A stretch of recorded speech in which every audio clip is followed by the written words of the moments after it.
네, 반갑습니다.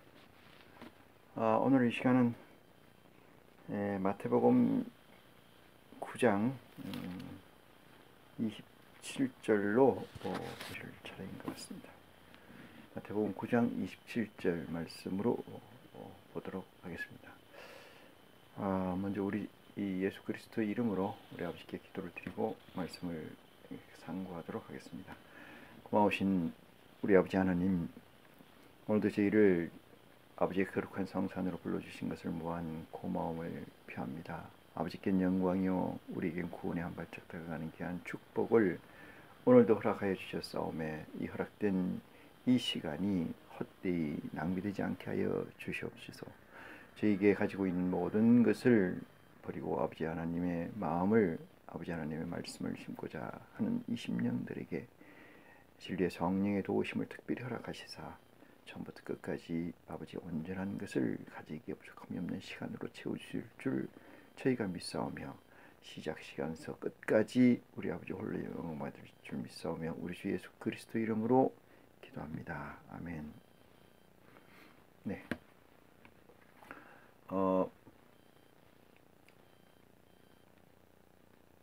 27절 말씀 바로 보도록 하겠습니다. 예수께서 거기서 떠나 가실새 두 소경이 따라오며 소리질러 가로되 다윗의 자손이여 우리를 불쌍히 여기소서 하더니 이랬습니다. 이 소경이라는 것은 눈을 보지 못한다는 이야기인데, 눈을 보지 못하는 것은 두 가지의 의미가 있습니다. 실제 물질적인 텍스트는 볼 수 있으나 물질적인 실체하는 것은 볼 수 있으나 그 내용이 뭔지 모를 경우에 보지 못한다, 이렇게 얘기를 하죠. 봐도 보지 못한다, 알지 못한다, 이런 얘기를 합니다. 본다는 것 이꼬로 안다는 것이 되어 있기 때문에 본다는 것을 단편적으로 어떤 사물을 인지하지 못한다는 개념이 아니고 그것을 이해하지 못한다로 해석한다면은 이 얘기는 엄청나게 다른 방향으로 여러분에게 은혜를, 지혜를 가져다 줄 것으로 믿어 의심치 않습니다. 그래서 이 소경이, 두 소경이 예수님을 쫓아오면서 소리질러 가로되 다윗의 자손이여 우리를 불쌍히 여기소서 하더니 그랬습니다. 이 소경이 예수님께 구하는 것은 이 불쌍히 여겨달라, 이렇게 이야기를 했고, 전제되어 있는 것은 소경이라는 것입니다. 소경이라는 것은 세상을 보지 못한다는 말씀도 되겠지만은 하나님의 깊은 뜻, 다윗의 자손이 이 세상의 메시아 구세주로 온다는 사실에 대해서 인지하고 있는 이 소경이라면 실제 눈을 생물학적 맹인이 아니고 의미 해석적 이해를 못한다, 알 수가 없는 것 또는 받아들일 수가 없는 상태, 이해되지 않는 자아 확장성의 문제가 있는 경우를 의미하지 않느냐, 이렇게 생각해 볼 수가 있습니다. 그래서 28절 예수께서 집에 들어가심에 이랬습니다. 예수께서 집에 들어가심에 소경들이 나오거늘 이랬습니다. 집에 나오거늘 예수께서 이르시되 내가 능히 이 일을 할 줄 믿느냐 이랬습니다. 이 일이라고 하는 것은 불쌍히 여겨 주십시오라고 전제되어 있는 일인데, 이것은 미루어 짐작컨대 아마 소경, 이해되지 못하는 것을 이해시켜 주시는 의미 또는 내적 확장성을 담보하는 이야기로 이해를 할 수가 있습니다. 그래서 예수님께서 내가 능히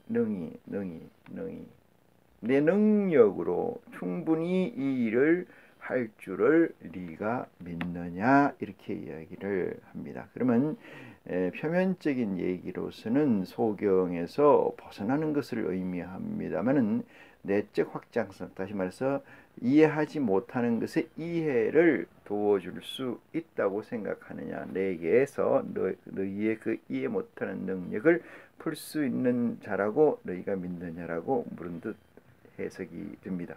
대답하되 주여 그라오이다 하니 29절입니다. 이에 예수께서 저희 눈을 만지시며 가라사대 너희 믿음대로 되라 하신대 이랬습니다. 너희 믿음대로 되라 하신대. 일단 그 말씀을 서로 이렇게 이 다이얼로그 주고받았던 다음에 그 말씀에 동의를 해서 예수님께서는 그 이들의 눈에 예수님의 손을 갖다 대고 이르시기를 너희 믿음대로 되라 이렇게 얘기했습니다. 너희 말로는 입으로는 그렇게 얘기하느냐 하지만은 너희가 실제적으로 그 말로 얘기하는 것이 성육화되어 있는 것이냐, 네 마음의 갈급증으로 육체육 변화되어 있느냐, 몸까지 체화가 되어 있느냐, 이런 의미가 깔려 있다 이렇게 볼 수가 있습니다. 그래서 너희 믿음대로 되라 이렇게 이야기를 합니다. 늘상 하나님께서는 우리에게 주시는 믿음이라는 가치 또는 구원이라는 가치 또는 아들로서의 구속이라는 가치에 저변에 깔려 있는 핵심 알고리즘은 어떤 것이냐 하면은 우리가 상태가 어떤 것인가가 중요하지 그 우리의 갈급함, 우리의 구하는 것이 무엇인가는 중요하지 않습니다.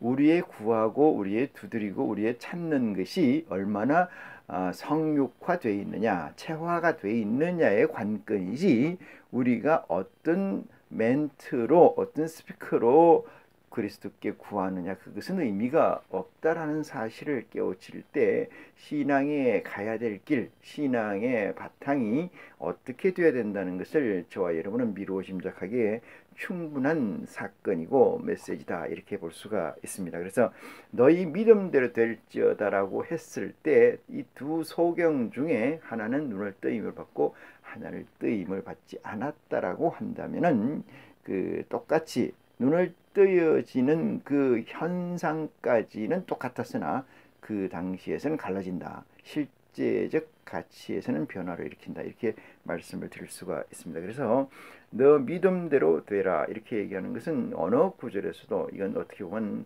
하늘의 속성이라고 얘기할 수 있고 하늘의 제일 중요한 공식이다 이렇게 얘기도 할 수 있습니다. 30절입니다. 그 눈이 밝아진지라 이랬습니다. 예수님께서 그 눈에 대고 눈을 만지시고 너희 믿음대로 될지어다 되라 하니까 그들의 눈이 밝아지라. 다행히 두 사람 다 눈이 밝아졌다 이렇게 말씀을 하고 계시네요. 예수께서 엄히 경계하시되 그랬어요. 엄히 경계하시되 진중하게 살피시되 이렇게 했죠. 살피시 삼가 아무에게도 알게 하지 말라 하셨으나 그랬습니다. 저희가 나가서 예수의 소문을 그 온 땅에 전파하더라 이렇게 말씀을 기록하고 있습니다. 그러니까 엄히 경계하사 너희가 그 이 소문을 내지 말라, 소문을 온 땅에 내지 말라, 삼가 알게 하지 말라라고 하신 이유가 무엇일까요? 그리고 그렇게 말씀을 증거하셨음에도 불구하고 이 두 소경은 나가서 그 얘기를 전파했다는 사실이 예수 그리스도의 말과 예수 그리스도의 명령과 어떻게 상충되고 있고 그 의미는 무엇인가를 생각해 볼 필요가 우리에게는 충분히 있다. 이렇게 말씀을 드릴 수가 있습니다. 예수 그리스도께서는 왜 이런 말씀을 하셨냐는 첫째는 두 가지의 목적이 있다고 생각해요. 첫 번째는 예수 그리스도의 사역의 시간이 아직 남아있다는 전제가 있고요. 두 번째는 이 이야기를 함으로 인해서 예수 그리스도를 세상에서 이상한 자, 세상을 뒤엎을 자 또는 혹세무민하고 있는 자로 칭호돼서 예수 그리스도의 종국의 사역을 다 완수하지 못하게 하는 우려가 섞여 있는 게 아닌가 이런 생각을 해봅니다. 그래서 예수 그리스도께서 3년의 공생애를 무사히 마칠 수 있었다는 것은 이 우려, 예수 그리스도께서 말씀하신 얘기와 그렇게 행하지 않는 이 상충된 하나의 사건이 끝까지 예수 그리스도의 미션을 완수하게 했다는 것을 볼 때 아마 그 두 가지로 이야기를 축약할 수 있다 이렇게 말씀을 드릴 수가 있습니다. 32절입니다. 저희가 나갈 때에 이랬습니다. 저희가 나갈 때에 귀신 들려 벙어리 된 자를 예수께 데려오니 이랬습니다. 귀신이 들렸고 그래서 벙어리가 됐다. 그러니까 벙어리에 귀가 들리지 않는 자이죠. 말을 참 하지 못하는 자네요. 벙어리니까.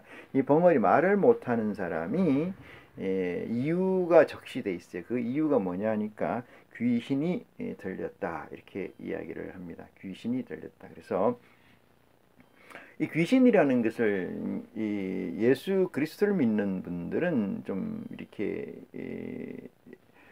잘못 오해하고 이해하고 있는 것이 아닌가 이런 생각을 합니다. 귀신이라는 것은 보이지 않는 것을 우리가 믿는 것을 귀신이라, 하나님도 눈에 보이지는 않지만 믿죠. 그걸 귀신, 신이라 이렇게 생각하는데 그렇지 않습니다.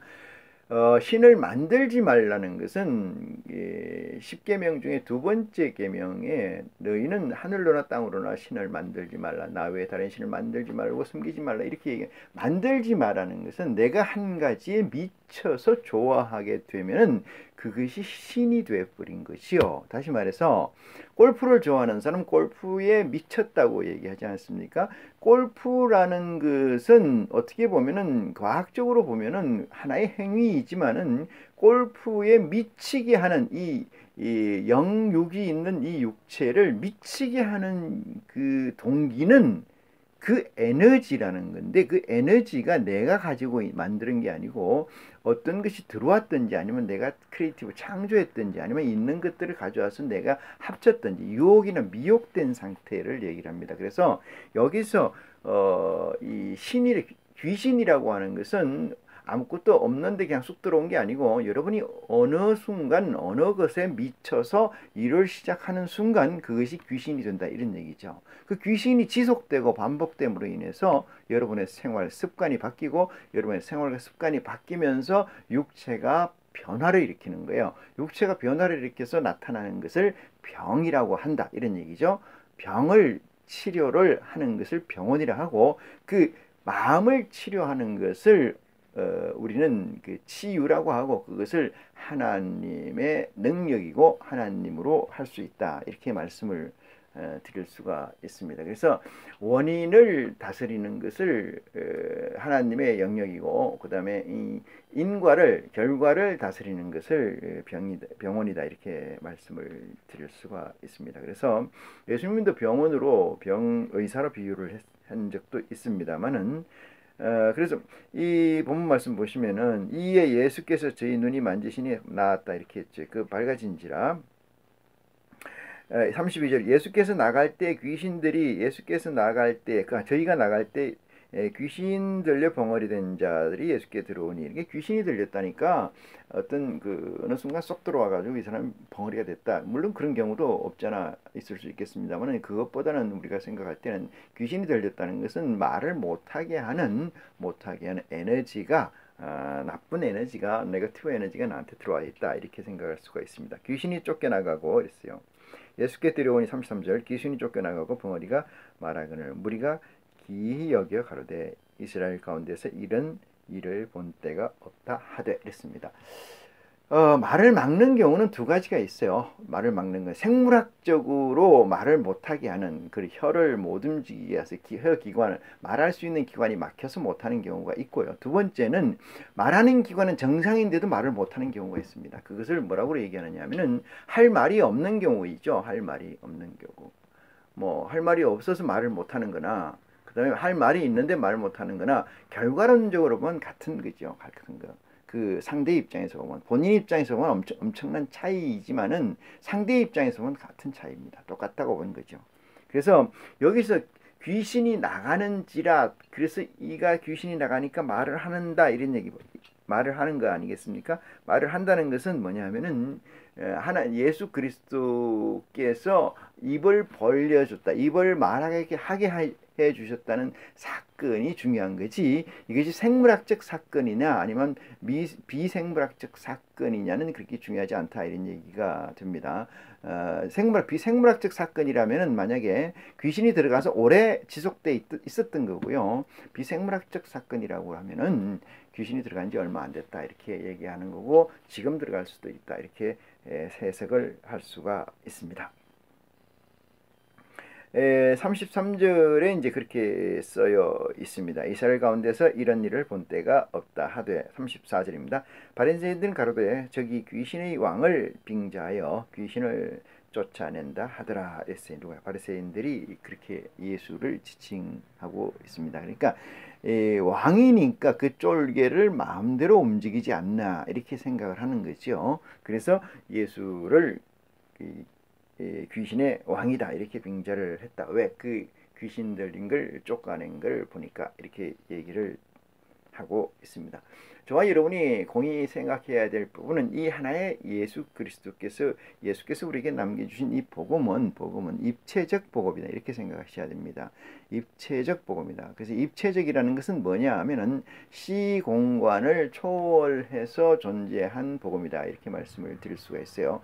하늘의 세계와 땅의 세계, 그 다음에 바다의 세계와 공중의 세계가 합쳐져서 이 세 개의 세계가 디멘션 차원이 합쳐져서 만들어진 이 메시지라는 사실을 염두에 볼 때 제가 설명하는 것이 어느 부분인지에 관해서 지혜로 여러분에게 화답이 되실 줄 믿습니다. 35절입니다. 예수께서 모든 성과 촌에 두루 다니사 저희 회당에서 가르치시며 천국 복음을 전파하시며 모든 병과 모든 약한 것을 고치시니라 이렇게 얘기를 하십니다. 그래서 예수 그리스도가 이 땅에 오신 것은 어둠 속에서 오신 거고요. 빛은 아무것도 없었던 거죠. 캄캄한 빛이었죠. 이 빛은 언제부터 시작됐어요? 말라기 선지자 이후부터 시작된 거죠. 이 빛과 어둠이라는 개념은 그리스도의 복음이, 하나님의 복음이, 하나님의 메시아가, 하나님의 사자가 이 땅에 존재하느냐 안 하느냐에 따라서 빛이 있느냐 없느냐의 차이의 기준인 거지, 저 태양빛이 있고 없고 그런 얘기는 아니라는 것은 우리가 좀 기초적인 걸로 우리가 알아둬야 된다는 사실을 깨우침 받기를 원합니다. 그래서 이 병이라는 건 어느 때 생기는 거예요? 병이라는 건 하나님의 말씀이 저에게 없은 즉 병이 생기는 거죠. 그래서 하나님이 말씀이 없다, 예수 그리스도의 복음이 없다, 그럼 많은 사람이 병자가 이미 돼 있을 텐데도 불구하고 병자가 아니라고 하니 저들의 죄가 그대로 있느니라 라고 예수님께서는 정리를 하고 계시는 걸 우리는 볼 수가 있습니다. 35절입니다. 예수께서는 고치시 병과 모든 악한 것과 약한 것을 고치시니라 이렇게 말씀하시고 36절입니다. 무리를 보시고 민망히 여기시니 있어요.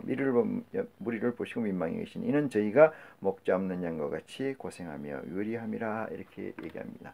제3자적 입장에서 바라볼 때 예수께서 왜 3자적 입장일까요? 당신은 미션을 행하기만 하면 되는 거거든요. 미션을 행하기만 되는데 그 전에는 무슨 일이 있었다는 거예요. 모세의 율법으로만 해서 많은 바리새인 서기관들과 제사장과 대제사장들이 있었는데 그들을 예수께서 바라보니 저들이 어둠 속에 있는 게 분명하고 저들을 찾기는 열심히 찾고 열심히 봉사하고 열심히 충성하고 열심히 십계명을 지키려고 쫓는 저들의 무리를 볼 때 예수 그리스도가 이 땅에 왔음에도 자기를 알아보지 못하고 하는 이 처세를 봤을 때 얼마나 처량하고 안됐고 안쓰럽고 민망할까 이 생각이 드는 거죠. 그래서 예수님께서 그 무리를 보시고 민망히 여기시니 이는 저희가 목자 없는 양과 같이 고생하며 유리함이라. 이 사실을, 이 스탠스를 예수님의 이 땅에 오신 그 사건과 견주어 보면은 어떤 것인지 오버랩되는 것이 있고 거기에 나오는 답이 충분히 여러분에게 지혜로 다가갈 줄 믿습니다. 자, 37절입니다. 이에 제자들에게 이르시되 추수할 것은 많되 일꾼이 적으니. 그래서 생각하는 거죠. 어떻게 생각하는 거예요? 민망히 생각해서 이 사람들이 뭘 찾긴 열심히 찾는데 엄한 데서 찾고 있다. 어둠 속에 찾다 보니까 이게 뭔지를 모른다는 거예요. 눈을 감았으니, 말을 못하니, 귀가 벙어리니. 그렇지 않습니까? 소경 둘이 왔잖아요. 그 다음에 이 말을 못하는 자예요. 예수님이 보실 때 말을 못하는 자고 예수님이 보셨을 때 좀 소경된 자들이죠. 그들을 보니까 얼마나 안쓰러워요. 그래서 제자들한테 이렇게 얘기를 합니다. 뭐라고 얘기하냐면 이에 제자들에게 이르시되 추수할 것은 많되 일꾼이 적으니 이랬습니다. 일꾼은 적으니 그러므로 추수하는 주인에게 청하여 이랬어요. 추수하는 주인에게 청하여 추수할 일꾼을 보내어 주소서 하라 하시니라. 궁극적인 것은 하나님이 되시겠습니다만 추수하는 주인에게 이랬어요. 추수의 사명을 담당한 매니지먼트에게 칩에게 청하여 추수할 일꾼을 보내어 주소서 하라 하시니라. 이렇게 말씀을 드립니다. 이 말씀이 일률적, 획일적으로 쓰여 있는 말씀이 아닙니다. 아까도 말씀드렸습니다만 입체적 말씀이기 때문에 시간을 가지고 기도 가운데서 진리의 성령의 도우심으로 해석되는 여러분이 되시기를 간절히 축원합니다. 10장입니다. 예수께서 그 12제자를 부르사 더러운 귀신을 쫓아내며 이랬어요. 더러운 귀신을 쫓아내며 이랬어. 왜 귀신 앞에 더러운 걸 붙였을까요? 그런 더럽다는 것은 대의가 없다는 거죠. 대의가 없다는 거. 그러니까 의가 없는 귀신들이라는 거예요.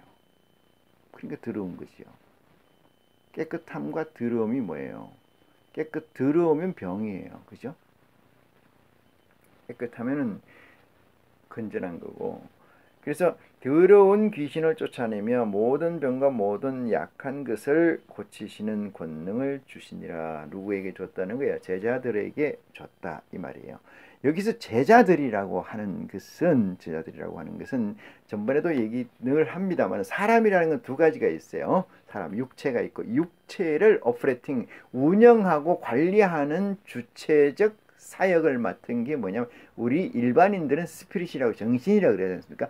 혼이라고 영혼이라고 그러고 을이라고도 합니다만은 성경에서는 그걸 영이라고 그래요. 영. 그래서 예수를 그리스도로 영접한다는 그 사실은 거듭나야 된다는 사실이 깔려 있는 거고, 거듭을 왜 놔야 되냐? 지금까지 운영하고 있던 나의 프로그래밍을 버리고 예수 그리스도의 프로그래밍을 내가 까는 거예요. 다시 말해서 OS를 바꾸는 거라 이 말이죠. OS를 바꾸는 거니까 봐라 새 사람이 되었다. 이 얘기는 뭐냐 하면은 새로운 관점으로 이 세상을 바라본다 이런 얘기죠. 새로운 각도로 이 세상을 바라본다. 새로운 안경으로 이 세상을 바라본다. 이 얘기 아니겠습니까? 다시 말해서 예수 그리스도를 통해서 세상을 바라보는 거고 하나님 아버지를 통해서 바라보는 거예요. 옛날에는 구약에서는 율법을 통해서 세상을 바라봤다면은 옛날에는 구약에는 십계명과 그 하위법을 통해서 세상을 바라보고 세상 속에 살았다라면은 예수를 그리스도를 맡고 난 이후에는 사랑이라는 모법과 생명의 성령이라는 하위법을 통해서 세상을 바라보니 세상의 관점이 세상의 프리즘이 달라졌다 이 말이죠. 색이 달라졌다는 거예요. 그래서 새 사람이 되는 겁니다. 새 사람이. 아까도 말씀드렸습니다만 병은 한순간에 만들어지는 게 아니에요. 육체적 병은 생물학적 병은 한순간에 만들어지는 게 아닙니다. 어느 순간에 많은 것들이 다 들어와서 나도 모르게 들어와서 그것이 내 안에 따리를 틀고 그것이 시속 반복되니까 그것이 현상적으로 튀어나오는 거예요. 왜? 이 육체가 못 견디니까. 그럼 육체의 순리는 어디에 있어요? 아버지께 있는 거 아니겠어요? 하나님께 있는 거 아니겠습니까? 하나님의 대리자가 예수 그리스도고 그리스도가 우리에게 이 복음을 줬는데도 불구하고 이 복음대로 살지 않고 세상의 법대로 산다. 모세의 법대로 산다라면은 그 종말은 뭐예요? 율법의 권능은 죄이고 죄의 권능은 사망이라고 그랬지 않습니까? 그럼 사망을 해결하려면 어떻게 해야 돼요? 율법의 권능에서 벗어나야 되는 거 아니겠어요? 어디에서? 생명의 성령의 법으로 들어가야 돼. 그게 예수 그리스도의 법 아니냐고요. 예수 그리스도 법으로 나와야 되는데 안 나오니까 문제가 생기는 거지요. 그래서 여기 보니까 12제자는 어떤 스탠스냐 하면은 예수님이 좌정하면 앉으면 나오는 것들이 있어요. 그 나오는 것들은 뭐냐 하면은 하늘에서 이루어진 것 같이 이 땅에 이루어지기를 원하나이다. 이렇게 얘기를 하고요. 내가 구름을 타고 내 보좌에 앉아서 심판하러 내려갈 때 재림을 할 때 너희도 너희 보좌에 앉아서 12지파를 심판하리라. 누가 하는 거예요? 이 육체 바디가 하는 겁니까? 아닙니다. 하늘에 있는 디멘션 하늘에 있는 차원의 세계의 영들이 나오는 거예요. 나오는데 어디로 나오는 거예요? 베드로, 요한, 야곱, 바돌레미 글로 나오는 거예요. 글로 입신한다 이 말이에요.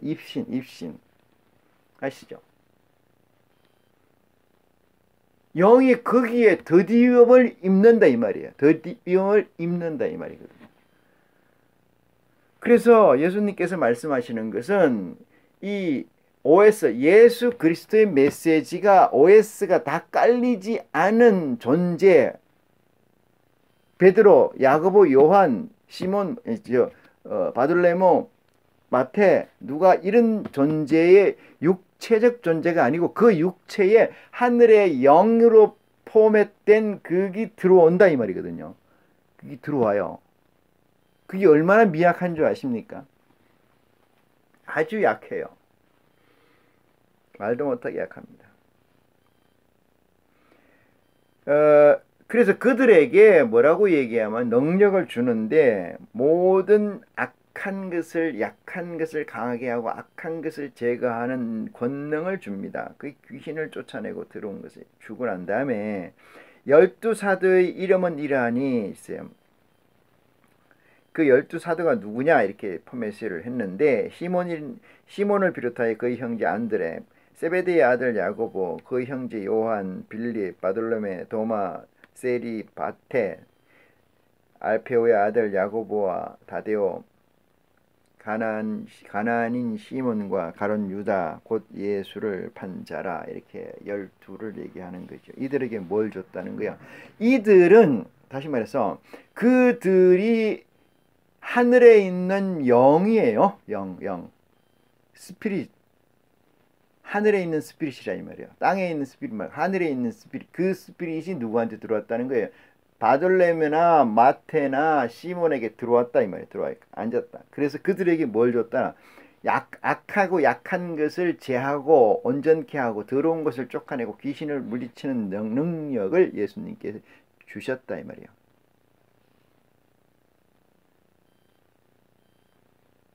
그리고 난 뒤에 예수께서 이 12를 내어보내시며 그랬어요.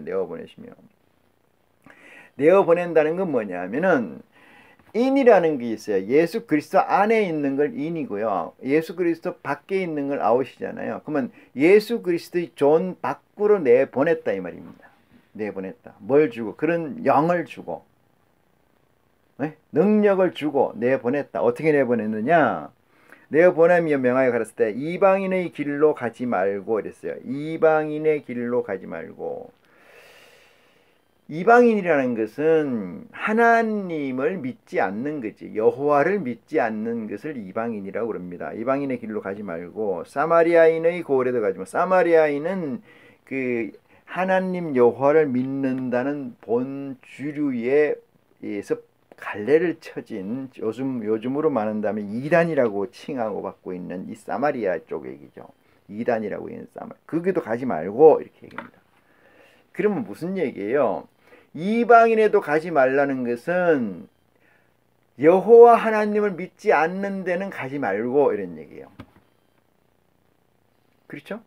그 다음에 사마리아. 거기서 이단이라고 얘기해서 나온 데도 가지 말고. 이 사마리아 여자 얘기 나오는 거 요한복음 4장에 나오지 않습니까? 사마리아 여자가 야곱의 우물에서 물을 깃는 장면이 나오죠. 그 물은 우리가 생각하는 워터가 아니고 생명수를 얘기한다 이 말이죠. 생명수라는 건 뭐예요? 양식이요. 일용할 양식. 일용할 양식 하니까 또 먹는 거, 이팅 이게 얘기하는 게 푸드를 얘기하는 게 아니고 귀로 먹는 거예요. 눈으로 먹고 오감으로 먹는 걸 얘기를 합니다. 그게 일용할 양식이에요. 사람은 뭐가 있을 때 살아요? 희망이 있을 때 어려움도 넘고 고난도 겪어 나갑니다. 근데 그 희망이라는 것은 뭐라는 거죠? 희망이라는 건 양식이에요. 양식이 뭘까? 미래의 가치를 확정지은 자입니다. 미래의 가치를 확정지은 자. 나는 이 가치를 나는 달성하고 이루어야 될 거야. 그런 자에게는 일용할 양식이 결단코 필요하죠. 왜? 그걸 먹고 가야 되니까. 그래서 이스라엘 잃어버린 그 두 개도 가지 말라는 거죠. 여호와를 믿지 않는 땅은 가지 말고 믿는데 거기서 갈래를 나온 사마리아 집에도 가지 말고 이렇게 얘기해요. 어디로? 차라리 이렇게 얘기합니다. 차라리. 갈 때 그러면 어디로 가라는 거야? 이런 얘기인데 너희가 갈 때는 갈 곳은 이스라엘 집의 잃어버린 양에게로 가라. 이렇게 이스라엘 집에 잃어버린 양의 집으로 가라 이런 말이에요. 양의 집. 이게 중요한 얘기인데 집에는 누가 이스라엘 집의 잃어버린 양에게로 가라 이런 얘기예요. 이스라엘 집이 있고 그게 근데 잃어버린 양이 있어. 그 잃어버린 양의 집으로 가라. 양에게로 가라. 그건 뭘까요? 이스라엘 집은 언제 있었을까요? 여기에 우리가 대답을 바로 해야 됩니다. 이스라엘 집은 언제 있었을까요? 이 얘기는 잃어버렸던 과거가 있다 이 말씀이죠. 그렇지 않아요? 얼마나 많은 무리를, 얼마나 많은 양을 여호와께서 잃어버렸을까요? 그걸 예수 그리스도는 알고 있다는 얘기입니다. 그래서 지금에 있는 여호와라고 섬기는 그 집에도 가지 말고 거기에서 파생된 이단이라고 하는 데도 가지 말고 바깥 아우트는 물론이고 딱 찍어서 얘기하는 거예요. 어디? 이스라엘 집에 있었는데, 이스라엘 집이 있었는데 거기서 잃어버린 양들이 있었다. 그 잃어버린 양들에게 가라 이 뜻이거든요.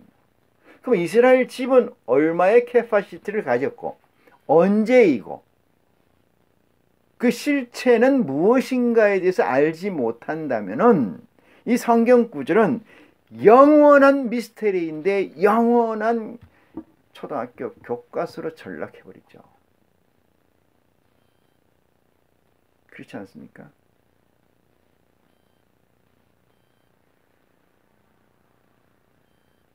그 가관은 자 설명을 해드릴까요? 이스라엘 집이라는 언제냐 하면은 만세 전에 하나님과 영광을 가졌던 뛰어놀았던 예수 그리스도의 회고가 있었습니다. 예수님은 이 땅에 오셔서 너희는 이렇게 기도하라. 마태복음 6장에 이렇게 나오죠.